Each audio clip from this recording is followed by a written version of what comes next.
অশুভ তৎপরতা সম্পর্কে আমাদেরকে সতর্ক পাহারায় থাকতে হবে। আজকে আমরা একটা ব্যাপারে আমাদের কনসার্ন আছে, এটা অবশ্যই রিলেটেড বিষয়।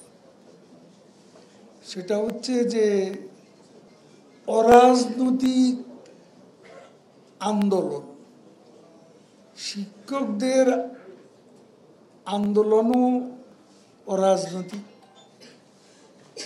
এবং শিক্ষার্থীদের আন্দোলনও অরাজনৈতিক। এই অরাজনৈতিক আন্দোলনে বিএনপি এবং তাদের সমমনস্কদের কারো কারো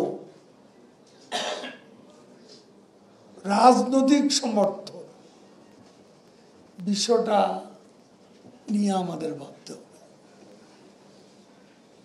এই অশুভ মহলটি শিক্ষার্থী এবং শিক্ষকদের দাবির বিষয়টাকে উস্কানি দিয়ে, ইন্ধন দিয়ে, যাতে দেশে একটা বিশৃঙ্খলার আবহ তৈরি করতে না পারে, সে ব্যাপারে সারা বাংলাদেশে এই রাজধানীতে সর্বত্রই আমাদের সাবধান থাকতে হবে, সতর্ক থাকতে হবে।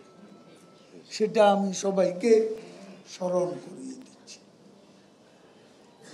নিজেরা আন্দোলন করতে পারেনি,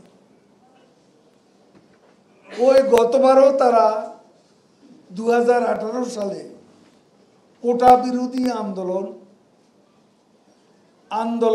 কোটার ওই আন্দোলনের সঙ্গে তারা